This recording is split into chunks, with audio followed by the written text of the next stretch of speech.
새로운 챕터를 나가는데요. 17장입니다. 17장의 이제 첫 번째, 두 번째 챕터에 과거와 미래에 관련된 하나님의 섭리의 해석입니다. 하나님의 섭리라는 게 우리가 16장에서 무엇인지 공부를 했다면은 오늘 이제 나갈 내용은 그 섭리를 해석하는 방법, 섭리를 해석하는 태도라고 볼 수 있습니다. 그래서 내용을 잘 이해하시면은 영적으로 유익이 많이 되실 줄 믿습니다. 첫 번째 주제 보시면은 하나님의 길에 대한 의미. 사람은 공연히 난해한 문제로 치우치는 경향이 있기 때문에 섭리교리를 유익하고 올바르게 사용하지 않는 사람은 스스로 헤아릴 수 없는 어려움에 말려들게 될 것입니다. 즉, 이 섭리라는 것이 사람의 이해를 넘어서는 부분이 있지 않습니까? 그래서 하나님께서 이렇게 하시는구나 라는 것을 사람이 잘 이해를 해야 되는데, 사람은 죄성 때문에 공연히 쓸데없이 어려운 문제로 치우치는 경향이 있다. 그 뜻은 하나님께서 심플하게 말씀하셨는데도 그것을 우리의 죄성 때문에 어렵게 이렇게 만들어 버릴 때가 있습니다. 그래서 이 섭리교리를 아주 올바르게 잘 사용해야, 그래야 스스로 어려움에 들어가지 않게 된다라는 뜻이죠. 그래서 섭리를 아는 것도 중요한데, 하나님께서 섭리하시는구나 라는 것을 아는 것은 당연히 중요하죠. 왜냐하면 그 전에는 섭리하시지 않는구나 라고 생각하고 살았기 때문에. 그런데 섭리하시는구나를 알았다면 어떻게 하시는지를 우리가 해석할 수 있어야 된다는 얘기입니다. 그렇지 않다면 스스로 어려움에 말려든다. 참 너무나 공감이 가는 표현이죠. 우리가 아무도 시키지 않았는데 스스로 어려움을 만들어내는 존재다라는 것입니다. 우리의 죄성 때문에. 만일 우리가 침착하고 안정된 마음을 가지고 기꺼이 하나님의 섭리에 대하여 배우려 한다면 결국 우리는 하나님의 계획에는 언제나 최선의 이유가 있다는 것을 보게 될 것입니다. 자, 여기에서 확실히 저와 여러분들이 믿고 넘어가셔야 되는 부분은, 하나님께서 언제나 최선의 것을 선택하실 수 있고, 그리고 최선의 것을 이뤄내실 수 있는 능력이 있다. 이 두 가지 사실이죠. 그러니까 지혜와 힘이에요. 지혜와 힘. 그러니까 저희는 하나님께 지혜와 힘을 얻어서 그게 무엇인지 알죠. 그렇지만 그것이 불충분하죠. 그래서 지혜도 불충분하고 힘도 불충분해서 어려움을 당할 때가 있지 않습니까? 근데 하나님은 그 두 가지가 완전하시죠. 그래서 하나님께서는 최선의 길을 선택하실 수 있는 지혜가 있으시고, 그리고 그것을 아시고도 하실 수 없는 분이 아니라 이뤄내실 수 있는 능력이 있으신 분이시다라는 사실이 성경에 분명하게 말씀되어 있기 때문에, 그러면 결과적으로 뭡니까? 그러면 최선의 것을 지금도 선택하시고 행하시고 계시는구나. 근데 이것이 남 얘기가 아니에요. 우리 인생에서 항상 이 시점에, 지금 2022년 11월 6일이죠. 오늘 주일 아침 이 시간 내가 이 자리에 있는 이 상황, 나의 인생, 나의 모든 것이 다 하나님의 최선이시다 라는 그 사실을 우리가 올바르게 믿고 해석해야 되는 것이죠. 그렇지 않으면 스스로 헤아릴 수 없는 어려움에 말려든다. 왜냐면 이거는 이제 욕심, 그리고 여러 가지 죄성, 이것 때문에 막 나오는 거거든요. 그렇게 말려들게 되잖아요. 우리가 죄성 때문에 마귀의 유혹을 받아서. 그렇지 않도록 알아야 된다는 것이죠. 믿고 받아들여야 된다는 것이죠. 그래서 침착하고 안정된 마음을 가지고 기꺼이 하나님의 섭리에 대하여 배우려 한다면, 자, 이 마음의 상태가 되는 것 자체가 은혜입니다. 기꺼이. 그러니까 기꺼이라는 말은, 왜 사람이 기꺼이 배우려고 하지 않을까요? 왜냐하면 내가 원하지 않는 말을 듣고 싶지 않기 때문에 그런 겁니다. 그 뜻은 내 뜻을 접고 싶지 않아서 기꺼이 나가지 않죠. 그래서 어쩔 수 없이 나가지 않습니까? 그러나 여기에서는 기꺼이 하나님의 뜻을 우리가 차분히 배우고자 한다면 결국은 깨닫게 될 것이다 라는 것입니다. 하나님의 최선의 선택이 바로 이것이었구나. 하는 그 사실을 우리도 볼 수 있게 된다는 것이죠. 그러니까 우리가 보지 못한다고 해서 그것이 사실이 아닌 것이 아니죠. 사실을 인정하고 싶지 않기 때문에 보이지 않는 것뿐이죠. 그런데 우리가 그러한 마음의 상태일 때는 하나님의 최선을 우리도 보게 될 것이다. 그것이 축복이죠. 그것이 기쁜 삶입니다. 즉 그것은 하나님께서 인내하는 자기 백성들을 교훈하시거나 그들의 악한 감정을 바르게 하고 그들의 욕망을 길들이시거나 그들을 복종시켜 자기 부정을 하게 하시거나 그들을 나태함으로부터 일깨우시려는 것입니다. 또한 교만한 자를 낮추시고 불경건한 자들의 교활함을 파하시고 그들의 계획을 좌절시키는 것입니다. 여기에 두 가지 문장이 나와 있는데요. 첫 번째는 하나님께서 자기의 백성들에게 무엇을 하시기 위해서 하나님께서 이러한 일을 하신다라는 것이고, 두 번째 문장은 하나님께서 하나님의 백성이 아닌 자들에게 이러한 일을 하시기 위해서 섭리를 하신다. 그렇게 구별할 수 있는데요. 첫 번째는 하나님께서 섭리를, 하나님께서 여러 가지 모든 일이죠. 모든 일을 하시는 이유는 하나님의 백성들이 인내로서 그들을 교훈하시기 위해서, 하나님의 백성들이 인내를 하여서 하나님의 레슨을 배워나갈 수 있도록 하나님께서 섭리로 그들의 인생에 관여하시고, 하나님의 백성들의 남아있는 옛사람의 악한 죄성들, 감정들을 올바르게 하고 그들의 욕망, 하나님께서 원하시지 않는 디자이어들을 길들이시기 위해서 섭리를 사용하신다라는 것이죠. 그들을 복종시켜 자기 부정을 하게 하시거나, 자기 부정이라는 것은 결국은 예수님께서 말씀하신 자기 십자가, 각자의 자기 십자가를 지고 나를 따라라 라고 말씀하시죠. 자기 부정이라는 것은 결국은 내가 갖고 있는 이것은 내 거다라고 하는 그 부분을 없애신다는 것이죠. 왜냐하면 전부 다 하나님의 것이기 때문에 전부 다 하나님의 것입니다라고 말씀을 드리는 거고, 그게 사실이고, 그렇게 드렸었을 때 가장 우리가 열매를 맺고 가장 하나님 안에서 기쁨을 누리면서 살 수 있지 않습니까? 그것을 우리가 자연스럽게 하는 존재들이 아니잖아요. 죄성이 있기 때문에 해내시기 위해서 말씀을 사용하시지만, 말씀 안에서 순복되지 않았을 때는 섭리로 여러 가지 일들로서 그 길로 인도하신다는 것입니다. 이 두 가지를 다 사용하시는 거예요. 그래서 자기 복종을 하게 하시거나 그들을 나태함으로부터 일깨우려 하시는 것입니다. 하나님께서 원하시는 우리의 의무들이 있는데 그것을 하지 않고 게으른 상태에서 깨어나게 하시기 위해서 사건들을 우리에게 주신다. 그것이 좋은 것이든 좋지 않은 것이든. 그 다음에는 하나님의 백성들이 아닌 자들, 교만한 자를 낮추고 불경건한 자들의 교활함을 파하고 그들의 계획을 좌절시키는 것이다. 이러한 표현들을 하나님의 자녀들에게 쓰시지 않으세요. 하나님께서는 그들의 계획을 좌절시킨다. 물론 우리가 죄성이 남아있어서 하나님께서 원하시지 않는 계획을 우리가 세울 때 있죠. 그렇지만 그것을 좌절시킨다 이렇게 표현하시지 않으세요. 그것을 방향을 돌리셔서 하나님께서 원하시는 방향으로 인도하신다라고 말씀하시지, 그것을 좌절시킨다는 것은 우리가 적과 싸울 때 적이 우리를 공격하려고 하는 계획을 좌절시키기 위해서 여러 가지 방법을 쓰지 않습니까? 그러니까 이것은 하나님께서 하나님의 백성이 아닌 자들에게는 이렇게 행동하신다는 걸 보여주는 것입니다. 그러니까 하나님의 섭리가 동시다발적으로 다 일어나는데 그 안에는 하나님을 믿는 백성도 있고 하나님 믿지 않은, 하나님의 자녀가 아닌 사람도 다 섞여 살고 있지 않습니까? 그런데 하나님께서 놀라우신 능력과 지혜로 같은 일을 통해서 여러 가지 목적을 행하신다는 것이죠. 그분이 하나님이시라는 거예요. 우리는 그 하나님을 믿는 거죠.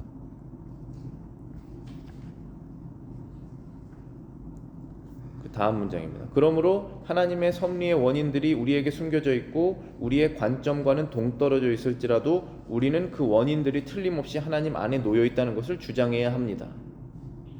감춰져 있다고 하는 부분이, 하나님의 원리가 우리에게 숨겨져 있다는 것은 내가 눈을 떴는데도 못 본다는 것입니다.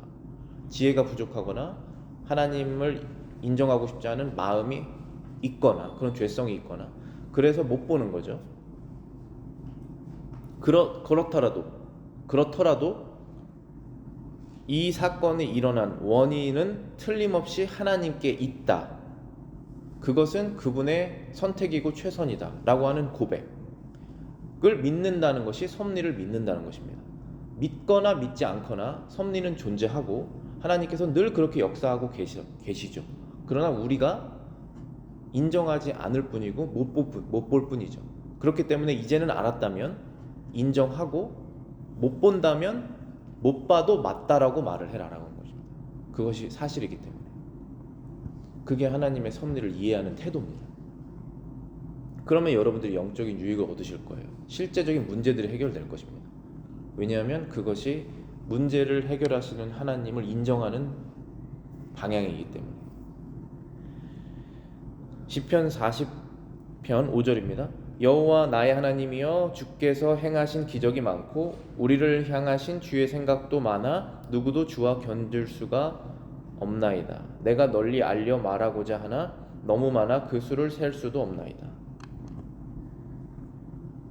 하나님의 수가 너무나 많아서 감히 셀 수도 없고 하나님의 수가 너무나 생각이 너무나 많으셔서 감히 견줄 수가 없다는 것입니다.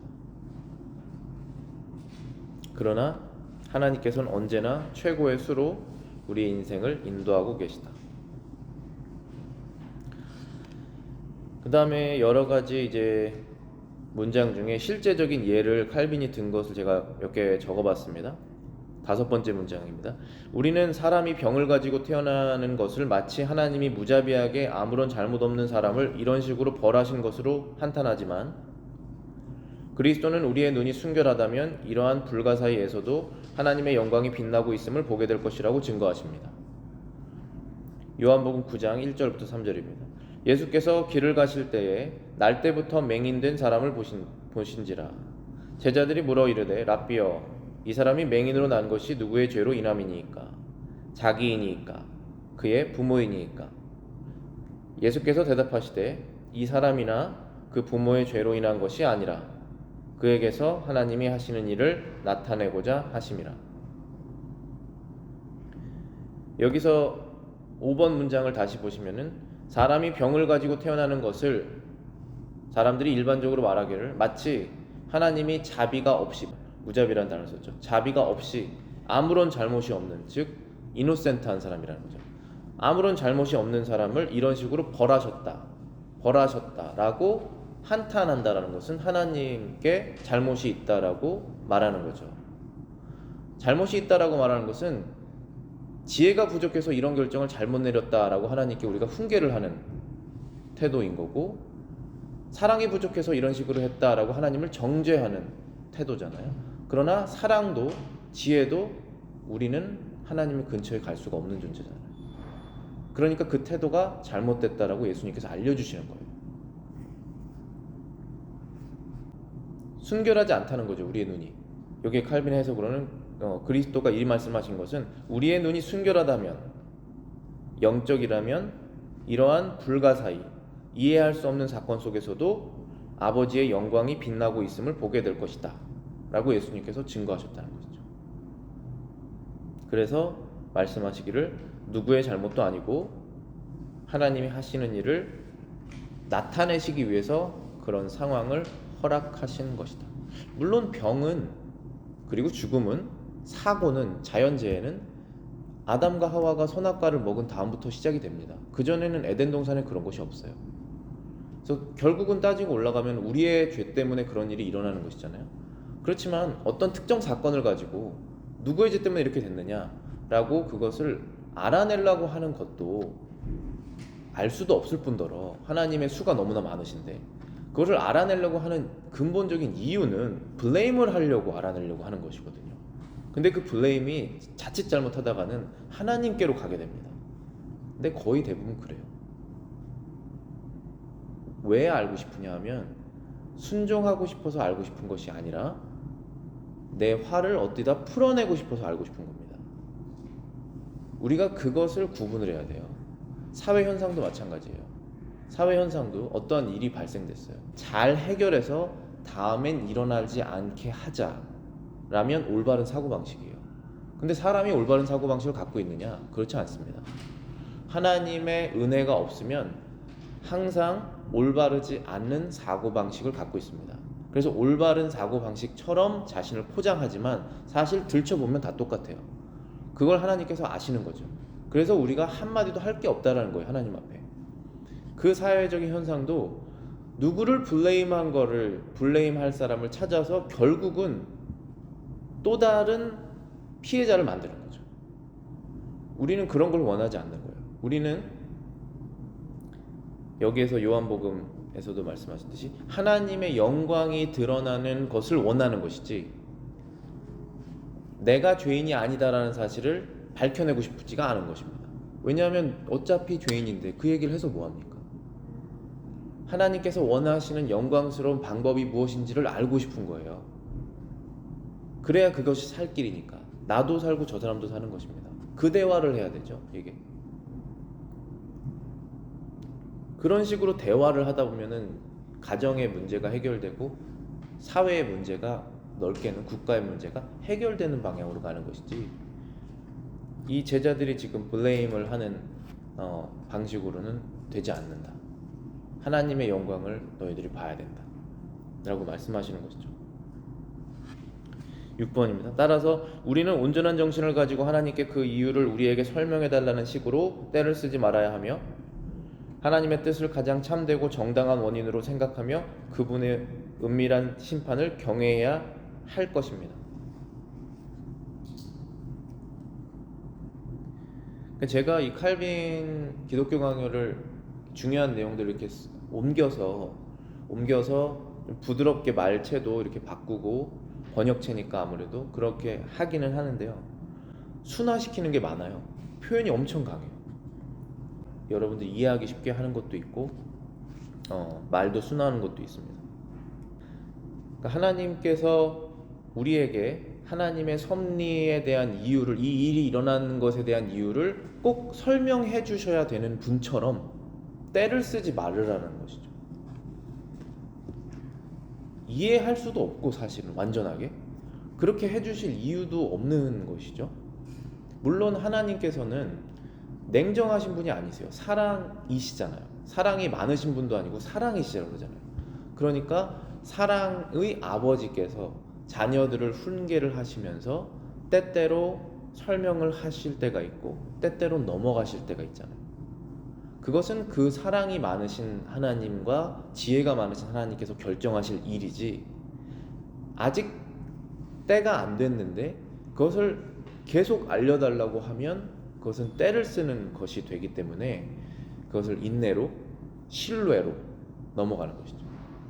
그게 하나님의 섭리를 믿는다는 뜻이에요.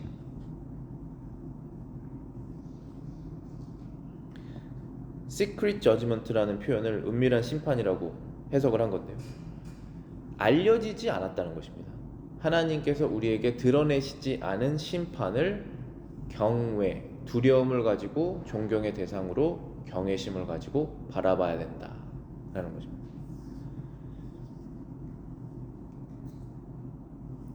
그렇게 하지 못하도록 방해하는 것이 너무나 많기 때문에 우리라도 정신을 차리고 그렇게 하지 말아야, 딱 생각을 갖고 있어야지 휘둘리지 않죠. 주변에서 얼마나 뉴스나 믿지 않는 사람들이나 심지어 믿는 사람들 안에서도 때때로 우리가 서로 막 잘못 말해가지고 넘어갈 때가 있잖아요. 그러니까 우리가 우리 스스로를 지켜야죠. 생각을.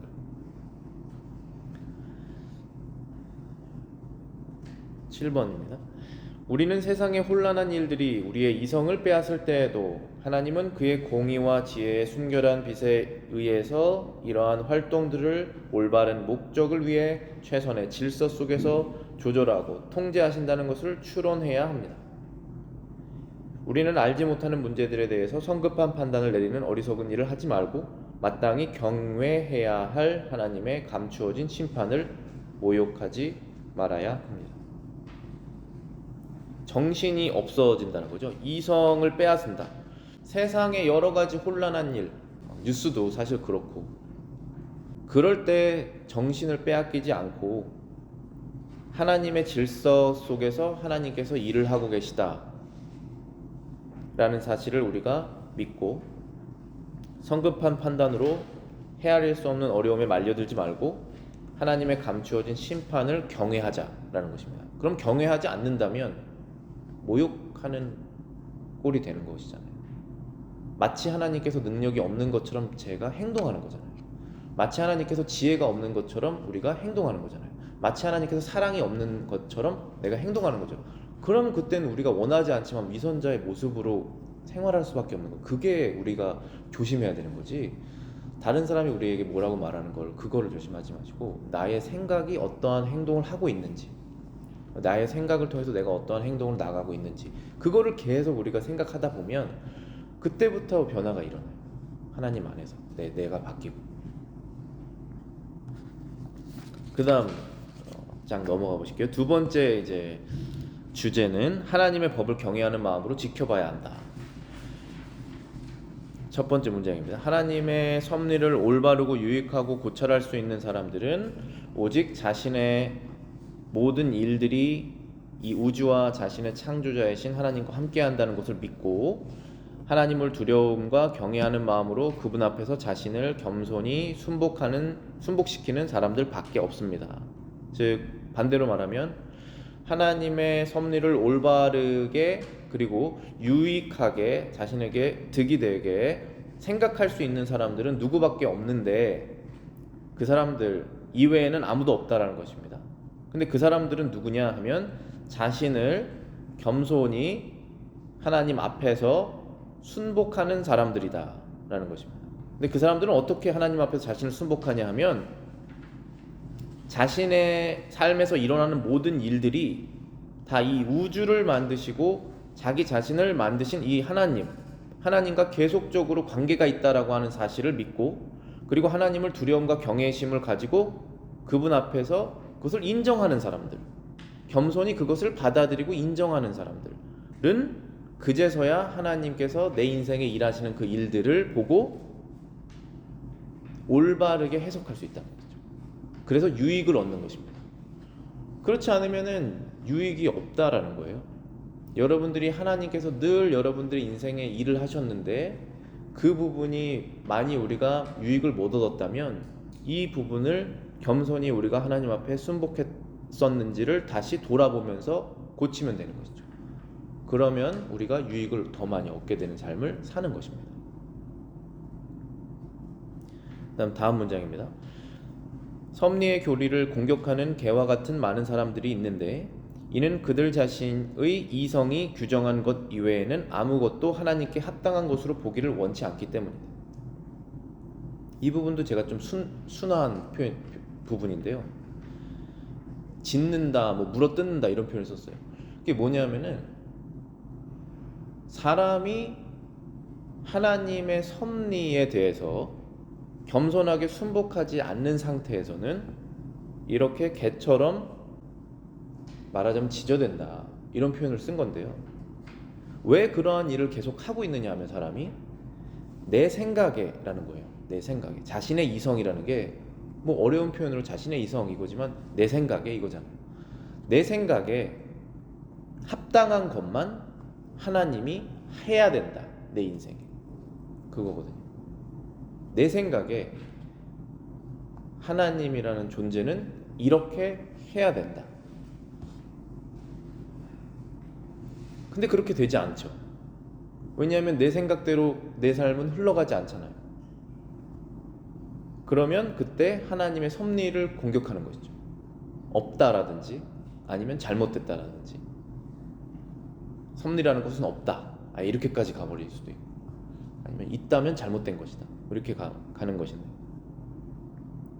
그런데 여러분들 우리 늘 이해하지만 내 생각대로 내 인생이 됐다면 정말 비참했을 거예요. 하나님께서 막으시고 인도하시고 하나님의 뜻대로 내 생각이 합쳐져서 그것이 이루어졌을 때 우리가 최선의 길에 와 있는 것이지 내가 원하는 대로만 했었어 보세요.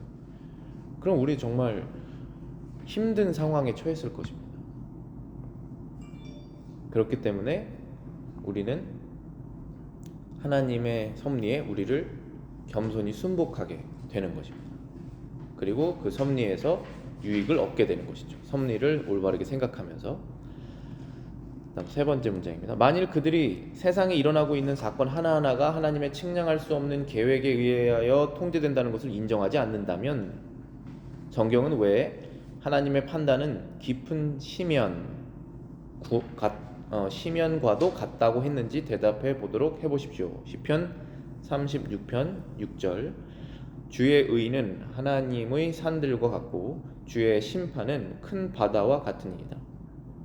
여호와여 주는 사람과 짐승을 구하여 주시나이다. 여기 시편에서 주의 심판은 큰 바다와 같으니이다 라고 말씀하셨는데, 여기에서 심판이라는 것은 잘잘못을 따지는 그런 심판의 뉘앙스보다는 하나님의 판단이죠. 판단, 저지먼트라는 게 올바르게 판단하시는 그 판단은 큰 바다와 같다라고 우리말로는 지금 해석이 되어 있는데, 이게 큰 구렁텅이 아니라 깊은 구렁, 에비스라고 하는 게 이제 끝이 없는 구렁처럼 아주 깊다라는 것이죠. 그 표현을 이제 칼빈이 그대로 쓰면서 성경은 왜 하나님의 판단은 깊은 심연과도 같다고 했는지 대답해 보도록 해보십시오. 그러니까 우리 일상에서 일어나는 모든 일이 다 하나님의 그 아주 깊은 지혜 가운데 다 통제되고 있다는 것이 맞다라는 것이죠. 로마서 11장 33절부터 34절입니다. 깊도다 하나님의 지혜와 지식의 풍성함이여 그의 판단은 헤아리지 못할 것이며 그의 길은 찾지 못할 것이로다. 누가 주의 마음을 알았느냐? 누가 그의 모사가 되었느냐? 그의 판단은 헤아리지 못할 것이며 How unsearchable are his judgment. 그분의 판단이라고 되어 있죠. 여기는 그전에는 심판이라고 우리말 성경이 해석했는데 똑같은 his judgment를 여기에서는 판단이라고 성경이 번역했죠. 그러니까 그 시편 36절 말씀도 심판, 정죄하시는 그 심판보다는 하나님께서 판단하시는 이것이 맞고 이것이 아니다라고 하시는 그런 판단을 말한다고 볼 수 있습니다. 그래서 그분의 판단은 헤아리지 못한다. 너무나 많아서 헤아리지 못한다라고 우리말로는 번역을 했고, 영어로는 어떻게 헬라어를 번역을 했냐면은 unsearchable이라고 되어 있죠. 찾아도 찾지 못한다 이렇게 되어 있습니다. 하나님의 뜻이 너무나 깊기도 하고 많기도 해서 찾지도 셀지도 못한다. 누가 주의 마음을 알았느냐? 누가 그의 모사가 되었느냐? Who has become his counselor? 그러니까 하나님의 카운셀러가 된다는 말 자체가 너무 우스운 말인데, 카운셀러인 것처럼 우리가 행동할 때가 있지 않습니까? 내 생각에 그 상황에는 이렇게 하셨었어야 됐다 라고 말하는 게 카운셀러가 되고자 하는 거거든요. 그걸 하나님 원하시지 않는다는 거예요. 그리고 우리가 카운셀러가 돼서 하나님이 원하시지 않는 것을 하나님께서 그래 너가 카운셀러가 되고자 하면 카운셀러가 한번 돼봐라 해서 allow 하실 수 있죠. 허용. 근데 사실은 하나님께서 우리의 카운셀을 받아들이신 것이 아니잖아요. 그렇게 하고자 하면 그렇게 해봐라 라고 우리가 부모가 아이들에게 차라리 넘어져서 어디 하나 깨지고 크게 다치지 않는 범위 안에서, 그것도 다 아시잖아요. 그런 범위 안에서 다치고 와라, 그렇게 하실 수 있죠. 그러나 카운셀러는 될 수는 없다는 것입니다. 우리가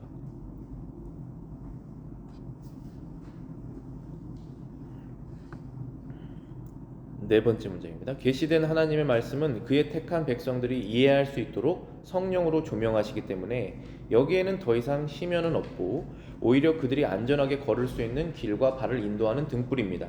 시편 119편 105절. 주의 말씀은 내 발의 등이요 내 길의 빛이나이다. 자, 여기까지만 보면요, 그 심연이라고 하는 단어가 에비스라고 하는 단어로 깊은, 정말 그 어디가 끝인지도 알 수 없는 구덩이다 라고 하면, 그게 하나님의 섭리라고 한다면 마치 빛이 없는 것처럼 보이죠.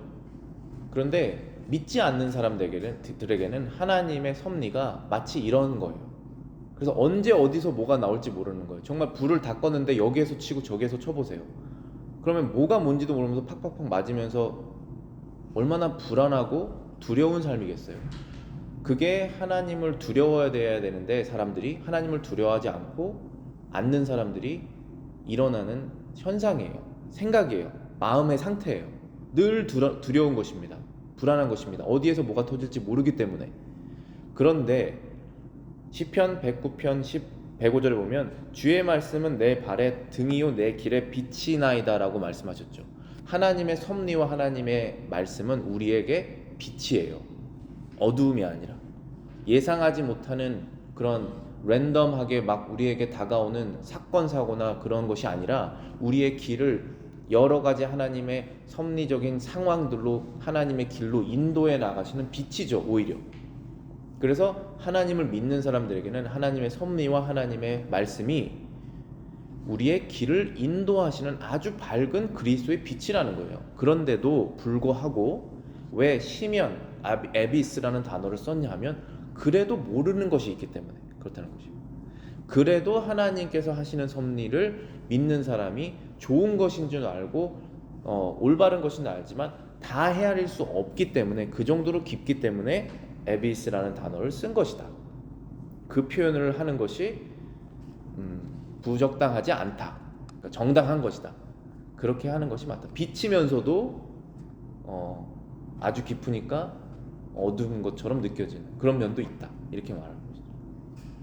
그래서 여기 다음 문장 보시면 그럼에도 세상을 지배하시는 하나님의 놀라운 방법은 시면이라 불리우는 것이 정당한데 그 이유는 그것이 우리에게 감춰져 있는 동안 우리는 마땅히 경외해야 하는 마음으로 그것을 받아들여야 하기 때문이다. 감추어져 있을 때까지는 우리가 모르는 상태에서 받아들이게 된다는 것입니다. 그런데 드러날 때가 있습니다. 언제가 드러나냐면은 시간이 지나면 그것이었구나. 하나님의 섭리는 하나님의 뜻은 바로 이것이었구나 하고 우리가 깨닫게 되는 것입니다. 그래서 하나님께서 언제 몇 월 며칠 언제 알려주시기 전까지는 안개 속에서 걸어가는 것처럼 느껴지는 것이죠. 그러나 우리가 어둡게 가고 있느냐? 그렇지 않다는 것이죠. 하나님의 빛을 따라서 가고 있다는 것이죠. 그게 믿는 자들의 하나님의 섭리를 믿으면서 살아가는 삶이다 라고 정리를 한 것입니다. 모세는 이 두 개념을 아름답게 표현했습니다. 여기서 하나님께서는 우리가 율법을 주의 깊게 묵상할 뿐만 아니라 하나님의 숨은 교리를 경외하는 마음으로 우러러 볼 것을 명하십니다. 신명기 29장 29절입니다. 감추어진 일은 우리 하나님 여호와께 속하였거니와 나타난 일은 영원히 우리와 우리 자손에게 속하였나니 이는 우리에게 이 율법의 모든 말씀을 행하게 하심이니라. 두 가지 일이 있습니다. 두 가지 일. 하나는 감추어진 일, 그리고 하나는 나타난 일입니다. 감추어진 일은 하나님께 속하였다는 것입니다. The secret things belong to the Lord our God. 우리 하나님께 속하였습니다. 그러나 나타난 일, those things which are revealed. 하나님께서 우리에게 보여주신 일, 드러나게 하신 일은 영원히 우리와 우리 자손에게 속하였나니 이는 우리에게 이 율법의 모든 말씀을 행하게 하심이니라. 하나님의 뜻을 우리가 다 알 수 없습니다. 알려주시지 않은 것은 하나님만 아시기를 원하시는 거예요. 그것은 하나님께 속해 있습니다. 그런데 우리에게 알려주신 일은 우리가 그것을 받아들이고 그렇게 살으라고 알려주신 것입니다. 근데 그것이 우리와 우리 자손에게 대대손손 전해지는 그 하나님의 섭리와 말씀이시다. 그것을 드러내 주셨다. 그것을 지키라고 알려주신 것이다. 그래서 이 두 가지 면을 모세가 아름답게 표현했다라고 칼빈이 얘기하고 있죠. 감추어진 일과 드러난 일이 있는데 그것의 관계는 이렇다. 욥기에도 이 숭고한 사실이 선포되어 있습니다. 욥기 28장 28절 또 사람에게 말씀하셨도다. 보라, 주를 경외함이 지혜요 악을 떠남이 명철이니라. 주를 경외하는 것이 지혜고 하나님께서 원하시지 않는 악을 떠나는 것이 명철이다. 마지막 문장입니다. 그러므로 우리에게 알려주시지 않은 하나님의 우주를 다스리시는 권리를 자신의 것으로 주장하시는 이상 우리는 근신과 온전의 법칙에 입각하여 하나님의 최고 권위를 정당한 원인으로 간주해야 합니다. 원인이 우리에게 감춰져 있을지라도 모든 원인은 하나님의 섭리, 즉 항상 정당한 일만 흘려내시는 만사의 확정적 원리입니다. 그러므로 우리에게 알려주시지 않은 그 원인들이 있다면 그래도 그 원인은 하나님께 있다. 뭔지는 모르지만 분명히 하나님께서 하셨고 그것은 최선이다 라고 우리가 믿는다는 것이 하나님의 섭리하심을 믿는다라는 것입니다. 그래서 어떠한 개념적인 것을 말하는 것이 아니라 내 인생, 내 지금 이 상황, 지나갔던 과거와 미래까지도 다 포함해서 우리가 그걸 믿는다는 것이죠. 그것이 사실이기 때문에, 그것이 진리이기 때문에 그렇다는 것입니다. 그래서 여기서 맨 마지막 표현을 제가 한번 다시 읽어보겠습니다. 모든 원인은 하나님의 섭리이다 이렇게 되어 있고 하나님의 섭리는 즉 이것이다 하면서 칼빈이 정리한 것이 항상 정당한 일만 흘려내시는 만사의 확정적 원리다. 확정적 원리라는 것은 딱 정하셨으면 그것이 일어나는 그 확정적 원리라는 것이죠. 그 일이 일어나는 것을 정하신 분은 하나님이시다라는 것이고 그런데 정하셨을 때 정당한 일만 정하신다라는 것입니다. 그것을 우리가 믿고 따르자라는 것이 오늘 주제의 말씀이었습니다. 그것이 섭리를 해석하는 방법이다. 올바른 방법이다. 그때 우리에게 유익이 있을 것이다. 그겁니다. 기도하고 마치겠습니다.